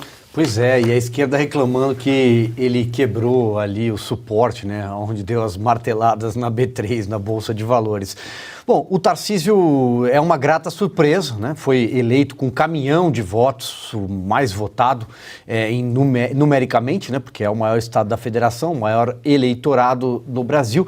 Agora, o Tarcísio é uma grata surpresa. Eu destacaria, Paula, no teu primeiro comentário, quando você lembrou da tragédia no litoral norte. Ele agiu rápido, ele mudou o gabinete para o litoral com firmeza, ele não fez propaganda, ele desceu para o litoral, acompanhado especialmente de 2 secretários, né, a secretária Natália Rezende, que cuida da área de meio ambiente e infraestrutura, e o secretário Capitão Derrite, Guilherme Derrite, secretário de Segurança Pública. E eles foram mais uma vez, ágeis para resolver a vida daquelas pessoas. Também com a questão das pousadas, que são privadas, evidentemente, e elas passaram a ter um subsídio do governo para não ficarem fechadas num período ali de entre-safra, né? Afinal de contas, o litoral não estava recebendo mais turistas e, ao mesmo tempo, para abrigar aquelas pessoas que estavam sem casa até que ele entregue os apartamentos, porque ele já resolveu a questão fundiária imediatamente e está erguendo os prédios. E você não vê um anúncio, um cartaz, uma propaganda de marketing. Imagina se isso acontecesse no governo federal. O Lula já teria elaborado um rótulo, o PAC, já teria feito umas 4 ou 5 reuniões ministeriais, já teria criado um conselhão para... Não, o Tarcísio é bom de serviço, ele vai lá e resolve. Também tem a questão do trem, o trem intercidades, principalmente esse que vai, num primeiro momento, até Jundiaí, depois até Campinas. A gente sabe que uma obra como essa, que não é do dia para a noite, provavelmente ele não vai conseguir concluir até o final do seu mandato, mas a gente sabe que uma obra dessa é capaz de modernizar toda uma região. Cidades são erguidas nas imediações desses terminais, isso gera emprego e isso desenvolve o estado que já é rico em direção ao interior. Eu citaria esses 2 pontos, Paula, para não me alongar aqui, porque eu sei que você vai passar com mais temas. Pois é, eu parei no meio do caminho, mas tem ainda outras iniciativas aí nesses 100 dias de governo de Tarcísio de Freitas. Vamos lá, no campo das concessões, a Sabesp, Companhia de Saneamento Básico do Estado, é uma forte candidata à concessão. Tarcísio contratou uma empresa para analisar a viabilidade de privatização da companhia. Outra medida que chamou a atenção nesses 100 primeiros dias de governo foi a redução do ICMS para vários segmentos do setor produtivo, entre eles o agronegócio e a indústria. O decreto é válido até 31 de dezembro de 2024. E hoje, Tarcísio de Freitas anunciou que vai contratar um estudo para avaliar a concessão de 5 linhas da Companhia Paulista de Trens Metropolitanos, a CPTM. E aí, Ana, a lista aqui é boa, né? Nesses 100 dias de governo, de feitos aí de Tarcísio de Freitas. Que contraste, né? Hashtag inveja. Inveja do pessoal de São Paulo com o governador técnico legado, né, do último governo. Os haters podem espernear à vontade, mas Tarcísio é o legado, né, a continuação de uma pasta excepcional, uma pasta muito técnica, e não só excepcional e técnica, como Paulo Guedes, mas também que botou, né, as mãos na massa, literalmente, e entregou aí incontáveis obras pelo Brasil, e agora ele traz para o governo de São Paulo exatamente essa parceria de muito sucesso entre o setor público e o setor privado, que eu sempre comento aqui no nosso programa, que foi um dos caminhos de muito sucesso quando Ronald Reagan era governador da Califórnia, depois até chegou a Casa Branca, ascendeu aí a Casa Branca, presidente dos Estados Unidos, exatamente pelo legado que ele deixou aqui na Califórnia. Nesse legado, acho que a gente pode falar do plano de privatizações, que parece que o Tarcísio também, o governador Tarcísio, quer seguir, e dessa parceria entre o setor público e o setor privado, porque o setor privado, ele entrega, né, ele tem a concorrência no setor privado, faz com que ele queira entregar um produto acessível nessa parceria com o setor público, e no final dessa cascata, quem sai sendo é o consumidor, né?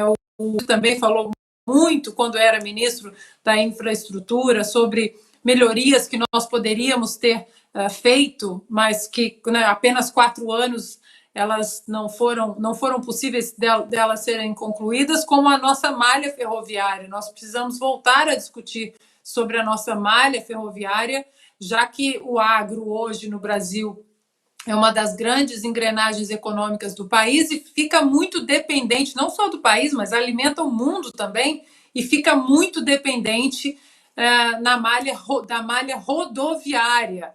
Se vocês entrarem aí nas ferramentas de busca, né, e compararem a malha ferroviária do Brasil e dos Estados Unidos, né, países enormes, né, com muitos estados que poderiam estar se falando de uma maneira muito melhor, muito mais conectada e de uma maneira que o progresso chegue mais rápido ao cidadão, o Tarcísio, mais uma vez, mostra que ele estava certo. É preciso investir na nossa malha ferroviária. E, com toda essa visão que ele tem, o estado de São Paulo vai virar, já é, e vai continuar aí se desenvolvendo num país de primeiro mundo, dentro de um país totalmente desgovernado pelo executivo na presidência. Augusto Nunes, a gente estava exibindo imagens aí do governador Tarcísio de Freitas sobrevoando a região do litoral norte aqui de São Paulo, da cidade ali de São Sebastião, que foi a mais afetada pelas chuvas de fevereiro. Então, Tarcísio assumiu o governo com esse grande desafio, né? Olha, o Tarcísio ele tem algumas características aí que compõem, são essenciais aí para a composição do grande gestor, né? O grande administrador. Primeiro, ele tem uma cabeça brilhante aí, né? Virou meio que uma lenda, né? De gêniozinho aí nos colégios militares, em que ele estudou e tal. Segundo, ele tem sempre planos em andamento. Ele assume um cargo já com as coisas andando, porque ele estuda. Ele conseguiu fazer um curso intensivo de São Paulo e se diplomou com brilho. Ele acabou com a empáfia dos marqueteiros, vamos chamar esse cara de estrangeiro, né? Vem do Rio, não é daqui e tal, esquecidos de que São Paulo é a cidade que mais tem migrantes brasileiros e tem mais nações, representantes de nações que a ONU, porque algumas nações já acabaram e os caras continuam com o passaporte aqui em São Paulo. Ninguém é estrangeiro em São Paulo, somos todos, né? Se não somos estrangeiros no estado, somos na capital. Foram com essa conversa, ele agora fala sobre essa região, que o Silvio conhece muito bem, como se tivesse nascido lá, naturalmente. Ele não fica decorando, não, ele é brilhante mesmo. Segundo, ele sabe que você pode resumir a melhor definição de governar, e vale para tudo, para qualquer cargo de chefia, governar é escolher. Escolhe a equipe que você vai ter uma boa gestão. Toda a história de sucesso é a história de uma grande equipe. O Silvio cita o nome da secretária, como é, Silvio? Ela teve a ideia que, para mim, é daquelas... Se você quiser citar exemplo de inveja saudável, é esse. Eu gostaria de ter tido uma ideia que é brilhantemente simples. Aliás, sobram, né, grandes ideias singelas. Você tira quem perdeu o teto, quem está sem teto mesmo, né, a turma do Boulos ali, por causa de uma tempestade, né, destruidora como foi, como foram as que tivemos. Tira da escola, onde as aulas estão paralisadas por causa disso, coloca nas pousadas e hotéis. Com isso, você impede que tenha problemas econômicos numa região que vive essencialmente do turismo, né? E os hotéis são ocupados, e as pousadas, elas viveriam uma segunda pandemia por um tempo. Ocuparam aquilo e você resolve provisoriamente o problema de quem vai ter uma casa longe de áreas de risco. Isso é brilhante. Isso é brilhante. E é simples. Pois ele está fazendo tudo isso e aliado, que são virtudes fortalecidas por outros trunfos que ele tem. Ele é um homem que gosta de completar obras, concluir obras. Ele não começou. O Rodoanel nem faz questão, ele quer terminar. E não precisa ser no governo dele. É isso que marca o grande gestor. Não precisa. Precisa entregar uma obra andando. E é por isso que ele merece dar essas marretadas aí à vontade. Ele é um cara sincero, ele fixa prazos reais. Ele diz, o trem não vai ficar pronto semana que vem. Então, não, tem etapas ali. Mas é uma obra visível, verão essas obras. E faz também as coisas invisíveis. E sempre procurando uma solução que tire menos dinheiro da gente, dos pagadores de impostos. Se você soma tudo isso, Você tem um grande administrador. Fala, pô, mas essa receita não tem nada de sofisticação, não. Não. Mas o Brasil é um país em que o que antes era pré-condição, ser honesto, virou virtude. Então você ter alguém concluindo obras paralisadas, começando obras realmente necessárias e sem temer que o nomeado por ele possa fazer-lhe sombra, você tem um grande administrador. É o beabá? Sim, mas o Brasil não faz o beabá há muitas décadas. Não consegue. Quando faz o beabá, que é o caso do Bolsonaro, é tratado, aí os caras pegam o aparente problema e não noticiam o que fez seguindo as regras da sanidade e da lucidez, da sanidade e da simplicidade, tá? Que anda aqui, ó, lado a lado com a sensatez. É isso. Um detalhe, Augusto, eu citaria o seguinte: quantas vezes vocês viram o Tarcísio citar o João Dória, o Geraldo Alckmin, o José Serra, o Rodrigo Garcia? Nenhuma. Ele não precisa falar do antecessor. Ele mostra o que ele fez em 100 dias. O Lula cita o presidente Jair Bolsonaro em pelo menos 1 a cada 2 discursos. E não sou eu que estou falando isso. É aberto ao público, vocês podem ir na internet, pegar a íntegra dos discursos no site do Palácio do Planalto. E vocês vão chegar a esse número que eu estou falando. A cada 2 discursos, ele cita o Bolsonaro em 1. Por quê? Porque ele não tem o que mostrar. Ele precisa falar do passado. O Tarcísio não. Eu nunca ouvi o Tarcísio falar de nenhum antecessor. Olha, já que a gente está falando de Tarcísio de Freitas... Vai lá, Ana. Não apenas do passado, né, como o Silvio colocou, mas se pegarmos os 2 discursos dos 2 juntos, né, ali falando durante aquela, né, tragédia das chuvas, né, no litoral norte de São Paulo, a diferença dos 2 discursos é gritante. Enquanto o Tarcísio estava falando sobre soluções, o que o governo do estado ia fazer, o que os secretários já estavam fazendo, o que o Lula, como presidente, estava discursando ali? Palanque político, falando de inimigos políticos, falando de partidos, falando de dissidentes, de pessoas, de opositores. Ou seja, a diferença não é apenas gritante nas ações, né? No famoso hands-on que o americano fala, ações concretas, visíveis, que os cidadãos podem ver, mas também no discurso, na aura que um quer ser um bom gestor e o outro não passa de um político que usa de funerais até tragédias apenas como palanque político.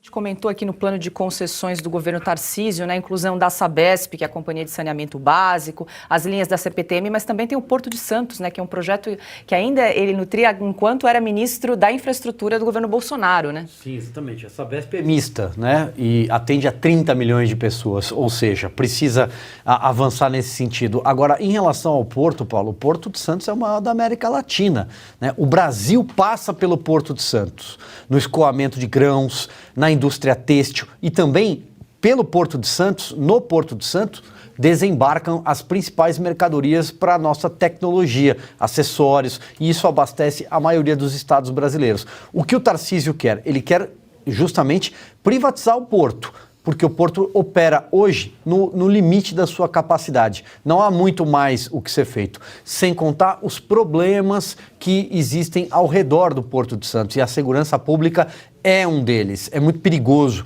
é uma região portuária perigosa. É claro que nas mãos da iniciativa privada tudo isso avança, mas quem é que não quer a privatização do Porto de Santos? O ministro Márcio França, o ministro do atraso. Também quem é que não quer a privatização da Sabesp? O ministro Márcio França. Por quê?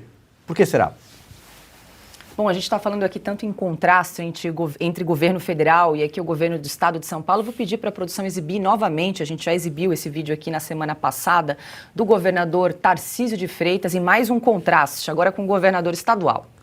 Olá pessoal, estamos concluindo a nossa agenda em Paris. Hoje foi um dia histórico, onde a gente celebrou o convênio que cria o Instituto Pasteur de São Paulo. São Paulo passa a fazer parte dessa rede de pesquisa internacional, ou seja, há uma internacionalização da nossa ciência, da nossa pesquisa, um importante passo. Conversamos com vários operadores de infraestrutura interessados em investir no Brasil, em especial no segmento ferroviário. E no dia de hoje a gente publicou o tão aguardado edital do trem Intercidades. Nós teremos o leilão em novembro, para dar tempo desses operadores se prepararem. São 3 serviços. O serviço da linha 7, da linha Rubi, que vai ligar a Barra Funda até Jundiaí, atendendo Caieiras, Francisco Morato, Franco da Rocha, Várzea Paulista, Campo Limpo Paulista. Nós teremos também o trem intermetropolitano, que é a ligação de Jundiaí para Campinas, atendendo Louveira, Vinhedo, Valinhos, e o trem expresso, o trem Intercidades, que é a ligação São Paulo-Campinas, parando em Jundiaí. Serão 12,8 bilhões de reais de investimentos e mais de 10 mil empregos diretos e indiretos. Ou seja, nós vamos atender a nossa população nesse segmento da mobilidade. São Paulo entra na vanguarda da mobilidade urbana com o primeiro trem de passageiros de média velocidade, ligando 2 cidades das mais importantes. É mais um projeto de sucesso, depois do leilão do Rodanel, e outros virão. Nós temos uma carteira de 180 bilhões de reais e é uma carteira que vai fazer a diferença para vocês. Tá ligado aí, galera? Viagem da China, domingo a gente parte. Eu já estou agradecendo aqui que vocês deram umas dicas massas para minha mala. Tá assim, ó, obedeci tudo. Agora eu estou aqui preparando uma playlist de algumas músicas que eu gosto, já eu vou dizer algumas delas. Mas me dê umas dicas aí pra gente levar lá pros chineses, mostrar pra eles a nossa playlist baiana e brasileira. Manda a dica sua aí, vai. Valeu.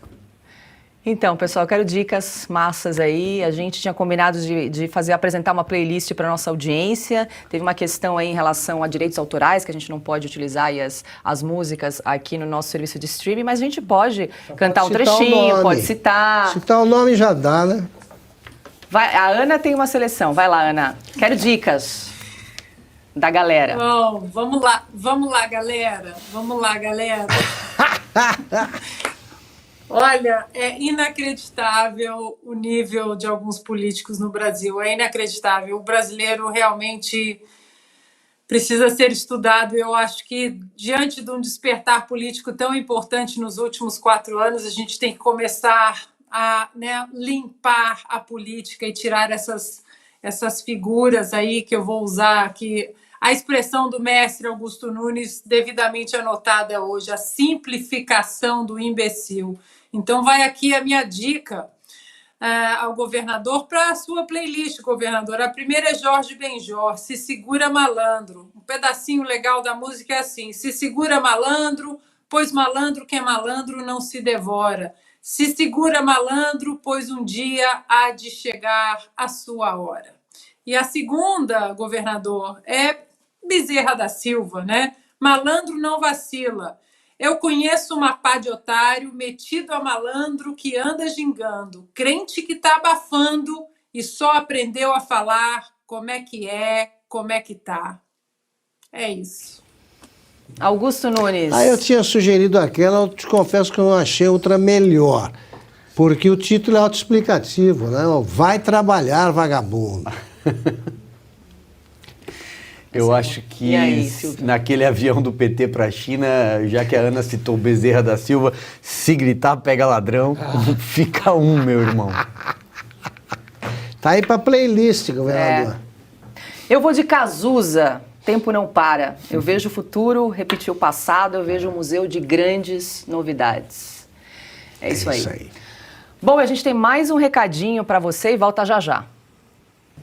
Cozinhar sem usar nenhuma gota de óleo? A Estação Culinária Tiziano prova que é possível sim, Silvio. E o pessoal de casa quer saber como pode cozinhar sem óleo. Olha só que maravilha! Um dos segredos é a exclusiva composição de 6 camadas que só a Tiziano possui. Vamos ver o vídeo? Vamos lá. Tiziano chegou ao Brasil para revolucionar o seu jeito de cozinhar. Com a linha Tiziano é possível preparar pratos sem uma única gota de óleo. Você cozinha com facilidade porque nada gruda. Elas possuem o mais poderoso revestimento antiaderente do mundo. É uma exclusiva composição com 6 camadas que oferece maior resistência, durabilidade e leveza. Aqui você encontra essas 6 camadas e ainda o mais poderoso antiaderente do mundo. Gente, se você não fala, a gente nem percebe que são leves mesmo. E além disso, elas são muito práticas na cozinha, não soltam resíduos e não descascam. Você economiza tempo no fogão e gás de cozinha porque distribuem muito melhor o calor. Então ligue agora, 0800 591 9292. E o padrão da iCash de qualidade da Estação Culinária Tiziano oferece durabilidade e resistência superior. Por isso, são 10 anos de garantia, Silvio. Ou seja, quem comprar agora tem garantia até 2033. Já pensou? 2 Copas do Mundo, 3 Olimpíadas e a Estação Tiziano continua na garantia. É isso mesmo, gente. Então ligue agora, 0800 591 9292. Parcele em 10 vezes com frete grátis. E Silvio, ainda tem promoção, viu? Você que ligar agora ganha a 5ª panela de presente. Os 50 primeiros também vão ganhar a espátula de silicone. Então corre, 0800 591 9292. E mais um caso de funcionário fantasma envolvendo o ministro das Comunicações, Juscelino Filho, veio à tona. Em uma entrevista ao Estadão, o motorista Valdenor Alves Catarino disse que foi nomeado secretário parlamentar do gabinete de Juscelino de 2015 a 2022, mas que nunca atuou na função. Ele recebia pouco mais de R$2.000 por mês e fazia todo tipo de trabalho braçal nas terras de Robert Bringel, tio do ministro. Robert é ex-senador e ex-prefeito de Santa Inês, município do Maranhão. Hoje ele é suplente do senador Weverton. E aí, Silvio, mais uma polêmica envolvendo o ministro das Comunicações, Juscelino Filho. E a corrupção miúda, né? É a cara do velho Brasil, né? Então ele tem funcionário fantasma, ele usa dinheiro público, né? Dinheiro do orçamento da União para abrir estradas próximo à família dele, onde a família tem as terras. Ele usa o avião da Força Aérea Brasileira, que é pago por nós, pagadores de impostos, para ir numa feira de cavalo. Aliás, ele é o autor do Dia do Cavalo, foi o projeto de lei mais importante na biografia dele como deputado federal. Ou seja, é a corrupção miúda com cara de velho Brasil. É disso que se trata agora. Se nós estivéssemos em outro momento da história, esse ministro já teria saído pela porta dos fundos da esplanada há muito tempo. Ou alguém acha que se um ministro com essas credenciais aí, essa ficha corrida, fosse do governo Jair Bolsonaro, o que vocês acham que iria acontecer? Como a velha mídia trataria um caso desse se fosse o governo do presidente Jair Bolsonaro? Como o Congresso trataria? Como o Supremo Tribunal Federal reagiria se fosse o governo do presidente Jair Bolsonaro? Mas não, é o governo onde o amor venceu, portanto, ele vai ficando lá. Como ministro, a única coisa que ele fez foi mandar chip de celular para a terra Yanomami, onde não pega o celular, não tem antena. E aí, Ana, mais um caso de funcionário fantasma envolvendo o ministro das Comunicações, Juscelino Filho, agora o motorista Valdenor Alves Catarino. A gente lembrar outro nome, né? Era o Gustavo Gaspar, que foi exonerado do gabinete do Senado. Era o fantasminha. Era o fantasminha camarada. Fantasminha. Nada, camarada. Era sócio do Aras, do ministro. É inacreditável, né? E mais uma aí para a lista desse ministro e continuamos sem críticos, sem agências de checagem, sem questionamentos. E o Silvio disse, né, que se fosse em outra administração ele já teria saído pela porta dos fundos. Ele não teria nem entrado, né, Silvio? Porque bastava um raio-x simples. Não precisa ser complicado, não. Um raio-x simples já levantaria toda essa corrupção aí de beira de estrada, algumas literalmente, né, como a estrada que ele fez, para esse sujeito sequer nem entrar, né, no governo. Ou então levantaram a capivara, viram e falaram: agora sim você está credenciado a fazer parte desse governo. E aí, Augusto, mais um escândalo. Ou enquadram o Lula e o ministro no tal inquérito da fake news, ou, como dizia o Sérgio Porto, né, Stanislau Ponte Preta, aí estaremos entrando no perigoso terreno da galhofa. Né, já não dá mais. Agora, tem mais um motivo para o Lula não entrar nesse tipo de confusão. Se ele chamar o Juscelino até a sala dele, além da réplica que ele pode ouvir, ele vai ter que falar a palavra que ele não pronunciou uma única vez nesses 100 dias de governo. Corrupção e seus derivados. Corrupto, corromper. Então o Lula não fala essa palavra porque ele tem pavor dela. E se ele acusa o Juscelino, que é a desmoralização da homenagem, né? Pobre Juscelino Kubitschek. Se ele fala para o Juscelino, olha, você tem que sair porque você entrou em caso de corrupção. O Juscelino vai falar, vamos juntos, vamos descer a rampa juntos. E é impressionante, né, Augusto? Você bem lembrou que é normalizar a corrupção, né? A corrupção miúda, o roubo, é tratar isso como normal, né? Porque a partir do momento que você não demite um sujeito desse, assim como a colega dele de partido, também deputada, a ministra do Turismo, que é ligada a milicianos, e não eram 1, 2, 3, eram 5, isso numa investigação que durou uma única semana. A partir do momento que você concede, que você mantém, você normaliza, você estabelece um piso. E então, a partir daí, qualquer coisa é permitido, né? Não só mantém em silêncio, mas quando o ministro das Comunicações saiu da reunião com Lula, né? Porque tudo isso começou a ser levantado, vocês lembram o que ele disse, né? Não, o presidente disse que está tudo bem. Agora 19h26. E João Pedro Stedley, líder do Movimento dos Trabalhadores Rurais Sem Terra, anunciou uma série de ataques do grupo neste mês. Segundo ele, durante o chamado Abril Vermelho, estão previstas invasões em todos os estados. Nesse mês de abril, o nosso movimento fará muitas manifestações na defesa da reforma agrária. Haverão mobilizações em todos os estados. Seja marchas, vigílias, ocupações de terra. As 1001 formas de pressionar que a lei, que a Constituição seja aplicada e que latifúndios improdutivos sejam desapropriados e entregue para as famílias acampadas. O MST emplacou 2 secretários em áreas estratégicas do governo Lula. Kelly Maforte, coordenadora nacional do movimento, assumiu como secretária de Diálogos Sociais e Articulação de Políticas Públicas. Em seguida, Milton José Fornazieri, coordenador de produção, ocupou o cargo de secretário de abastecimento. Silvio Navarro, a gente está acompanhando aí um aparelhamento do Estado com integrantes aí do Movimento Sem Terra. Né? Sem dúvida nenhuma. Agora, isso que ele disse, o Stedley agora, que nós vamos pressionar para que a Constituição seja cumprida. Pois bem, a Constituição determina o direito à propriedade privada. A cerca está ali e deve ser respeitada. Portanto, o que ele está pregando é um desrespeito à Constituição e não o contrário. Número 2, o MST anunciou hoje, marcou uma entrevista coletiva, vejam vocês, em Brasília, para anunciar que vai invadir terras. E ninguém fez nada e isso está sendo tratado pela velha mídia como bonitinho. É bonitinho, eles vão fazer o Abril Vermelho. Isso significa que eles estão invadindo propriedades privadas que têm dono, que são produtivas, que produzem alimento, madeira, não importa, são empresas ou propriedades privadas individuais. Eles não têm o direito de avançar contra a cerca. A cerca, repito, está lá para ser cumprida, está na nossa Constituição. E esse senhor que acabou de falar nunca trabalhou. Ele sempre foi líder do Movimento Sem Terra. Essa é a profissão dele.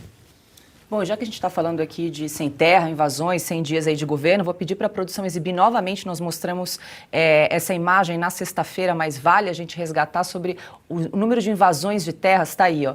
O número de Bolsonaro e Lula, invasões de terra nos últimos 4 anos, 62 invasões versus 35 nos 100 dias de Lula. Hein, Augusto? E só mais uma observação aqui, eu queria saber o que faz uma secretária de Diálogos Sociais e Articulação de Políticas Públicas. Kelly Maforte, coordenadora do MST, ganhou aí esse cargo. Pois coordenadora de Diálogos Sociais. Pode chamar de bandida que ela atende, não tem problema. Agora é o seguinte, é um problema a ser resolvido também pelas secretarias estaduais de segurança pública e pelas secretarias de justiça, para que seja ágil o processo de retirada dessa turma se ousarem invadir. Aqui em São Paulo, o governo já avisou que não vai assistir à repetição desse espetáculo de braços cruzados. Tá? E espero que essa promessa seja cumprida, porque caso de polícia deve ser tratado como tal. Ana. Qual é o cargo da fulana, da moça aí? Secretária de Diálogos. Não, secretária de Diálogos Sociais e Articulação de Políticas Públicas. Ela que é coordenadora nacional do MST. Kelly Maforte. Não sei se é Maforte, Pois é, então agora um movimento terrorista, porque não tem outro nome, o MST promove terrorismo, agora eles têm um cargo no governo, eles dão coletivas, ou seja, é a banalização do mal, é a demonização das forças policiais. Esse ponto que o Augusto traz é importantíssimo. Cabe agora às secretarias estaduais de segurança pública a acenderem aí, né, o alerta, porque invasão, ocupação de terra de latifúndios improdutivos. Isso é invasão a propriedades privadas. A propriedade privada, produtiva ou não, ela é privada, ela tem um dono. E aí é curioso como eles embalam invasões terroristas com um pacote de manifestações democráticas, né? Eu não sei o número direito, eu estava procurando aqui o número de títulos do governo do presidente Jair Bolsonaro de 2019 a 2022. Eu me lembro que era na casa dos 300 mil títulos. Deixa eu só dar um... Aqui, achei. De 2019 a 2022, o governo federal emitiu 326.482 documentos em todo o território nacional, abrangendo assentamentos e glebas públicas passíveis de regularização.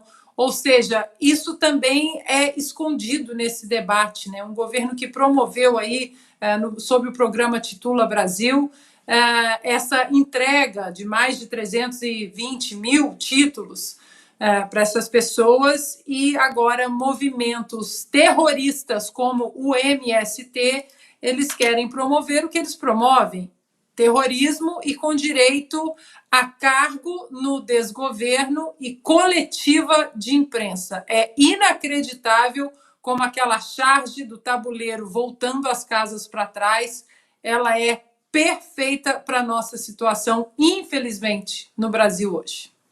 Diga uma coisa, a conversa aquela do PCC, o tal, era diálogo cabuloso ou era conversa? Diálogo. Então tá, como é que é o cargo da moça? Diálogos Sociais, ela é secretária de Diálogos Sociais. Pronto, assim, chefe de departamento dos diálogos cabulosos do MST, ponto. Não fica mais bonitinho, ó? E verdadeiro, né? Redondinho. E verdadeiro.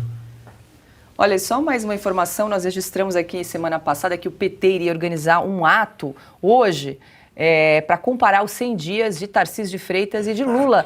Mas eu pedi para a produção para ver se a gente tinha alguma atualização desse ato, desse evento, mas a gente não encontrou nada, acho que ele foi cancelado. De toda forma, a gente promete aqui, se a gente encontrar alguma informação, a gente traz amanhã para você que está nos acompanhando. Essa aí é o balanço positivo do governo do Tarcísio. Pronto. E assim a gente termina aqui mais uma edição de Oeste Sem Filtro. Muito obrigada pela sua companhia. Começo me despedindo da Ana Paula Henkel, começando a semana. Ana, quero aproveitar, vou incluir mais uma musiquinha na nossa playlist. Zeca Pagodinho, Deixa a Vida Me Levar. Vida leva eu. Pra China. Pra China. É isso. Agora, se realmente o que o senador Espiridião Amin disse aqui na entrevista para a gente semana passada, que na ausência do Rodrigo Pacheco no Senado, o vice da Câmara pode abrir, né, os trabalhos, a CPMI do 8 de janeiro, aí eu acho que a gente podia cantar essa música Deixa a Vida Me Levar para o Pacheco, para a Europa, para a China.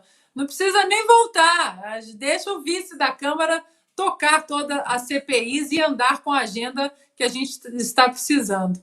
Paula, obrigada pelo início de semana com vocês, mais uma belíssima condução do nosso programa. Querido Silvio, mestre, um beijo para a nossa audiência, bom descanso e até amanhã. Obrigada. Silvio Navarro, muito boa noite. Amanhã Lula deve embarcar aí para a China com a carreta furacão. A gente vai acompanhar tudo isso no site da Revista Oeste e aqui no Sem Filtro também. É isso, Paula. Boa noite para você, boa noite, querida Ana Paula, meu irmão Augusto Nunes, boa noite para você que nos assiste. Uma ótima semana a todos. Augusto Nunes, muito boa noite. Muito bom ter você aqui no estúdio. Boa noite, querida Paula. Parabéns pela condução do programa. Meu irmão Silvio, minha parceira indispensável, Ana Paula. É a você que nos acompanhou até agora. Boa noite. Para você que ficou conosco até aqui, não esqueça de deixar o seu like, o seu comentário aqui no nosso canal da Revista Oeste no YouTube, também na plataforma Rumble. E mais uma vez, se você gosta do nosso conteúdo, assine a Revista Oeste. A sua assinatura move sempre o nosso jornalismo independente. Uma boa noite e eu te espero aqui amanhã a partir das 5h45.